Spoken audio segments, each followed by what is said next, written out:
Hey, hey, hey, what is up, everybody? Welcome back to Native Speakers, the channel where we make English feel less like a textbook and more like a conversation with your best friend. That's right. I'm Sarah, your language-loving, coffee-addicted co-host, and I am so excited about today's lesson because, honestly, this one is special. And I'm Johnny, the guy who will embarrass himself in public just so you don't have to. And trust me, today's topic, I have personally embarrassed myself more times than I'd like to admit. Oh, we are definitely getting into that story later. But first, welcome to Native Speakers, where we teach you the English that nobody else is teaching you. Let's get into it. Okay, before we jump in, we want to ask you something, and we really want you to answer this in the comments below because we read every single one. Here's the question. Have you ever been at a sports event or watching a game with friends and you understood what was happening on the field, but you had no idea what the people around you were saying? Like everyone is screaming and laughing and talking, and you're just nodding and smiling, hoping nobody asks you a direct question. Because if you say the wrong thing at a sports event, people look at you like you just insulted their grandmother. So tell us in the comments, has this ever happened to you? Where were you? What sport was it? We genuinely want to know because this lesson was built for that exact moment. And if you've never been to a sports event but you want to understand these conversations, this lesson is still absolutely for you. Keep watching. All right, Johnny, let's set the scene. Why is it so hard to have conversations at sports events in English, even for people who already speak pretty good English? Great question, Sarah. And I think the answer is actually really interesting.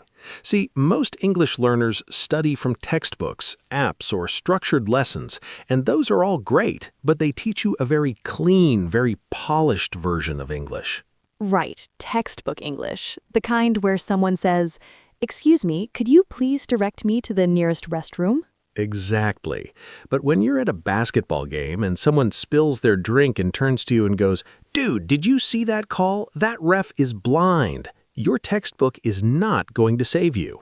Not even a little bit. Sports event English is fast, emotional, full of slang, full of idioms, and it changes depending on the sport, the country, and even the team. It's like its own little language. And that is exactly what we're going to break down today. We're going to walk you through real conversations, the kind you actually hear, and we're going to explain what everything means, why people say it, and how you can use it yourself. Think of this as your survival guide to sports event English. Love that. Okay, let's start from the very beginning. You've just arrived at the event. Maybe it's a football game, maybe basketball, maybe soccer. You find your seat and someone is already sitting next to you. What do you say? Conversation 1. Arriving and small talk. Okay, so I'm sitting down and I turn to the person next to me. I'd probably say something like, "Hey, big game today, huh?" Oh yeah, absolutely. I've been looking forward to this all week. Same. Are you a season ticket holder or... No, my friend couldn't make it at the last minute, so I grabbed her ticket. Lucky me, right? That is lucky. This team has been on fire lately. Okay, pause. Let's break that down. Johnny used 3 incredibly common phrases right there that you need to know. First, big game today, huh? This is what we call a conversation starter. The word huh at the end turns it into a casual question. It's like saying, "Don't you agree?" It's friendly, it's easy, and it instantly connects you with the person next to you. Second, season ticket holder. Now this one is important because it's going to come up at almost any professional sports event. A season ticket holder is someone who buys tickets for every single home game of the entire season. These people are usually super passionate fans. If you meet one, be prepared. They have opinions. Strong opinions. Third, this team has been on fire lately. Now, on fire doesn't mean that team is literally burning, although some fan bases feel like that.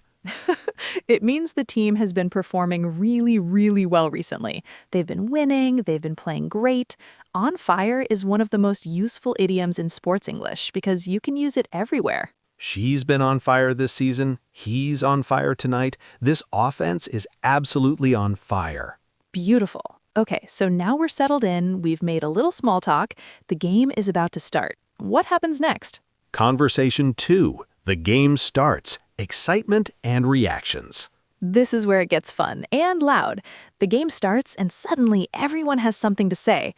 Sarah, let's do the scenario where our team scores first. Oh yes, okay. Yeah, let's go! Did you see that? That was incredible! Oh, come on, that was beautiful. He was wide open. Nobody was even near him. I told you this team was ready today. You could just feel it in the warm-up. Honestly, we're going to destroy them today. I can already tell. Okay, let's unpack that. First, let's go. Possibly the most universal sports expression in American English. It means you're excited, you're encouraging your team, you're fired up. You will hear this 1,000 times at any sporting event. It doesn't matter what sport. Football, baseball, basketball, tennis. Let's go works everywhere, every time. Second, wide open. In sports, when a player is wide open, it means nobody from the other team is defending them. They had total freedom. This phrase is huge in basketball and football especially. Third, you could feel it in the warm-up. This is such a natural, authentic thing that real fans say. The warm-up is the practice session before the game. When a fan says you could feel it, they mean there was an energy, a vibe that suggested the team was ready to perform. And using phrases like this, it immediately makes you sound like a genuine fan, experienced fan. People will look at you and think, okay, this person knows what they're talking about. Which is exactly the goal. Conversation 3. When things go wrong. Frustration and disappointment. Now listen, sports are not always exciting and wonderful. Sometimes your team makes terrible decisions, and you sit there questioning all of your life choices. Deeply relatable. So let's do the scenario where something goes wrong. The other team scores. Our team makes a bad play. Oh, you've got to be kidding me. He had a clear shot. Why would you pass there? That's been our problem all season. We can't hold the lead every single time. The defense is absolutely falling apart. I don't understand what the coach is thinking. Honestly, we need to settle down. We're still in this. It's only the second quarter. You're right. Come on, guys, pull it together. Okay, so much to break down here. Let's go phrase by phrase. You've got to be kidding me. This is an expression of pure disbelief and frustration. You use it when something happens that is so wrong, so unbelievable, that you can barely process it. It's polite enough to say in public, which is why sports fans love it. We can't hold the lead. This means the team can't maintain their advantage.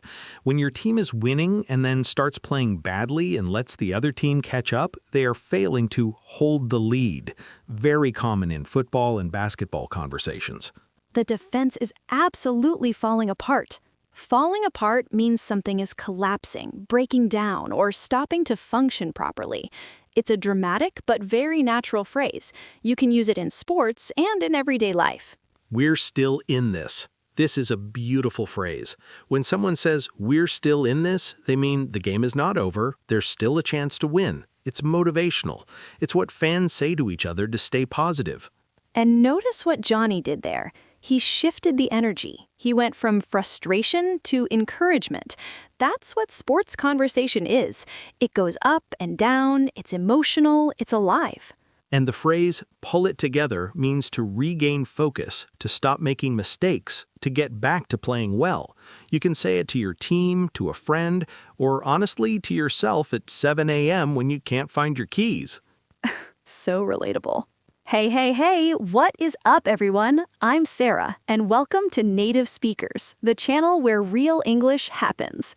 And I'm Johnny. We're your two native speaker best friends who are going to make sure your English gets so good, people start asking you where you're from. Okay, before we jump in, we have a question for you right now, and we want you to drop your answer in the comments below.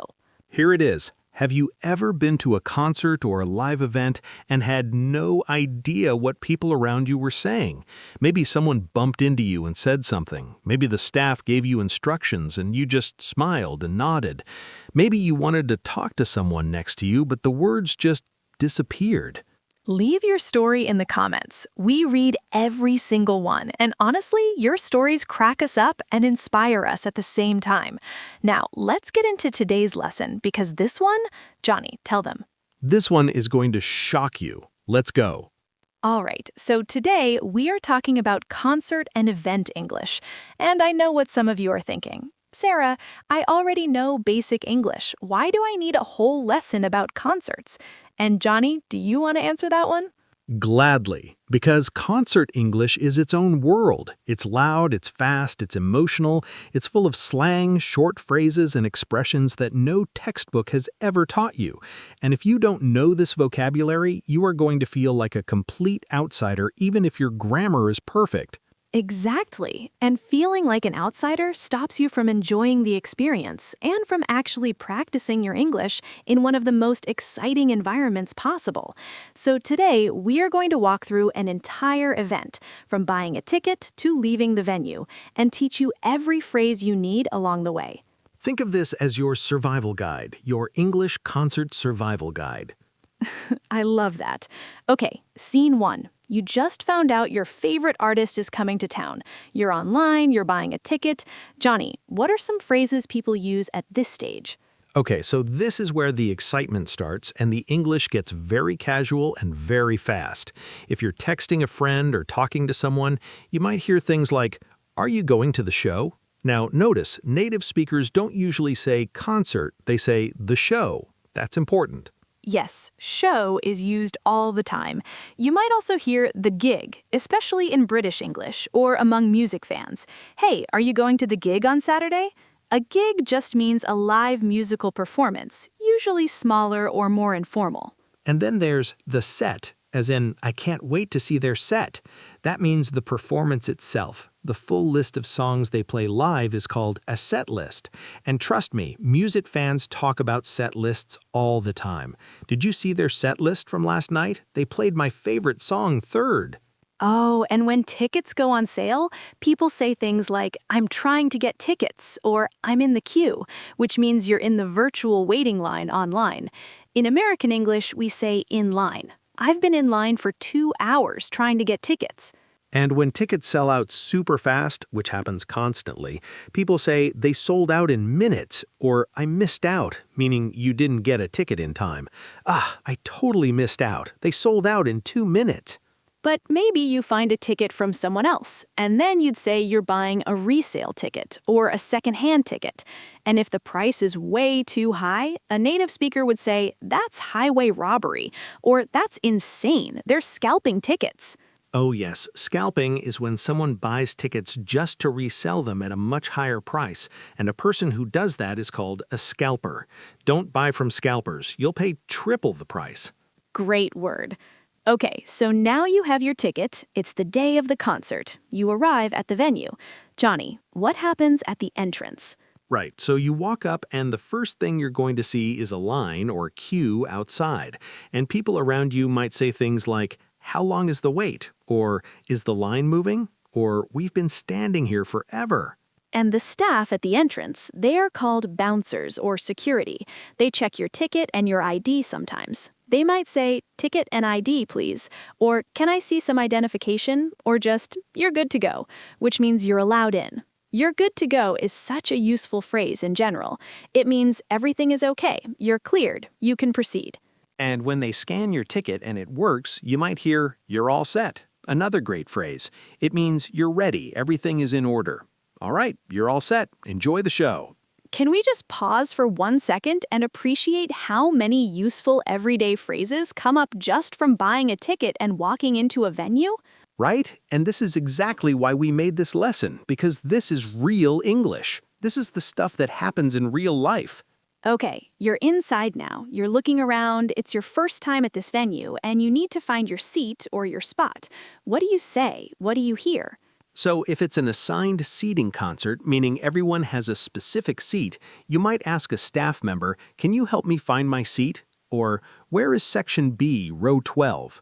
And they might respond with, follow me, or it's just down that aisle. An aisle is the walkway between the rows of seats. And if it's a general admission show, which means there are no assigned seats and everyone stands wherever they want, then it's a whole different game. People rush to get close to the stage. You might hear, "Let's push to the front," or "Can we squeeze through?" which means, can we fit through this crowd carefully? Squeeze through is a very natural phrase. "Excuse me, can I just squeeze through? Thanks so much." And if the crowd is really packed, meaning very full and tight, people might say, "It's packed in here," or "This place is jammed," or "There's barely any room to breathe." These are all ways to describe a very crowded space. And then there's the area right in front of the stage. That's called the pit, or sometimes the floor. And the most enthusiastic fans who jump and dance and go absolutely crazy are sometimes called the mosh pit crowd. A mosh pit is an area where people dance in a very wild, energetic way, sometimes bumping into each other on purpose. It's very common at rock concerts. And if you accidentally bump into someone in a mosh pit or a crowd, you say, "My bad," which is a super casual way of saying, "I'm sorry, my mistake," or "Sorry about that," or "You okay?" checking if the other person is fine. Okay, it's getting closer to showtime. The lights go down, the crowd goes wild. Johnny, what are all the phrases around this magical moment? Oh man, this is my favorite part. Okay, so when the lights go down, people start screaming and cheering, and you'll hear, "Here we go," or "This is it," or "They're about to come on." Come on means the artist is about to walk onto the stage. And the energy of the crowd before the artist appears is described as "the anticipation is insane," or "the crowd is going crazy," or "you could feel the tension in the air." These are great descriptive phrases. And when the artist finally walks out, the crowd erupts. We use the word erupt like a volcano to describe when a crowd suddenly explodes with noise and excitement. The crowd erupted when she walked on stage. Other ways to say this are "the place went nuts." Nuts meaning crazy. Everyone lost it, meaning lost control with excitement. The arena went wild. All very natural, very native expressions. And during the show, if you love a song, you might sing along, meaning you sing the words with the artist. I sing along to every single song, or you might dance along. And if you want to film something on your phone, someone nearby might say, "Can you put your phone down? You're blocking my view." Very common situation. So true. And if you want to be polite and ask someone to let you through to get to the bathroom or to get a drink, you say, "Excuse me, can I get through?" Or "Sorry, just trying to get past." Very simple, very necessary. Oh, and getting drinks and food at a concert. Let's talk about that. The place where you buy food and drinks at a venue is called the concession stand in American English. You walk up and you might say, "Can I get a beer?" Or "What do you have?" Or "How much is a bottle of water?" And when the price is shockingly high, which it always is at concerts, you say, "Are you serious right now?" Or "That's ridiculous." Or the classic, "I'll just have water." And every single time. Okay, now something really important that a lot of English learners miss: complimenting and talking to strangers at a concert, because concerts are actually one of the best places to practice your English with real people. 100%. And it's so easy to start a conversation at a concert because you already have something in common. You both loved the same artist. So you can say something like, "Have you seen them before?" Meaning, have you attended one of their concerts previously? Or, "Isn't this incredible?" A simple way to share the excitement. And someone might respond, "First time seeing them live, I'm literally shaking." Seeing them live means watching them perform in person, not on a screen. Live in this context means in real life, in person. Or they might say, "I've been a fan since forever," meaning they have been a fan for a very long time. Or, "This is a bucket list moment for me." A bucket list is a list of things you want to do before you die. So a bucket list moment is something you have always dreamed of doing. Okay, Johnny, let's talk about some specific moments during the show that have very specific English attached to them, like when the artist speaks to the crowd. Yes, so artists say things like, "How's everyone doing tonight?" a general greeting to the whole crowd, and the crowd responds by screaming or cheering, or the artist might say, "Are you ready?" building excitement, or "I can't hear you," which means they want the crowd to be even louder. It's a game they play with the audience. And the audience responds by screaming at the top of their lungs, meaning screaming as loudly as possible. Or someone might cup their hands around their mouth to project their voice and shout something. And when an artist finishes their main set and walks off stage, even though everyone knows they're coming back, the crowd shouts, "Encore! Encore!" And encore is when a performer comes back on stage to do additional songs after the main show has ended. The word comes from French and it means again. And when the artist comes back for the encore, the crowd just absolutely goes ballistic, which means goes absolutely crazy with excitement. The crowd went ballistic when she came back for the encore. Other ways to say the crowd was very excited: the crowd was on fire. The energy was electric. The atmosphere was unbelievable. These are all great descriptive phrases you can use when talking about a concert later. And speaking of talking about a concert later, this is the after the show English. When you're leaving the venue or talking to friends the next day, what do you say? So you might say, "That was unreal," meaning it was so amazing it felt almost impossible. Or, "That blew my mind," meaning it completely amazed you. Or, "I still can't believe that just happened." Or the super casual, "That was fire," which in modern slang means something was absolutely amazing, outstanding, perfect. Fire is huge right now in English slang. That concert was straight up fire. Or if it wasn't great, because not every concert is perfect, you might say it was kind of underwhelming, meaning it didn't meet your expectations. Or they didn't really bring the energy tonight, meaning the performers seemed tired or unexcited. Or the sound was terrible, meaning the audio quality was bad. And when you're recommending a concert to a friend who didn't go, you'd say, "You seriously missed out." Remember that phrase from earlier? Full circle. Or, "You should have been there," expressing that it was so good they should have experienced it. Or, "Next time you have to come. No excuses." No excuses. I say that to everyone. Okay, Johnny, before we get to the conclusion, let's do a quick rapid fire round.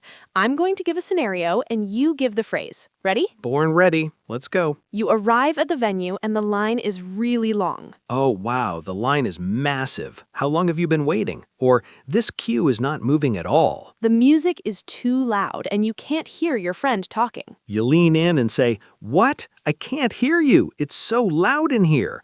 Or just give up talking and point to things. Very realistic. Someone is standing in front of you and blocking your view of the stage. You politely say, "Excuse me, would you mind moving just a little? I can't really see." Or if you're feeling bold, "Hey, any chance you could step to the side?" The concert ends and your friend asks how it was. "Dude, it was absolutely insane. Hands down, the best night of my life."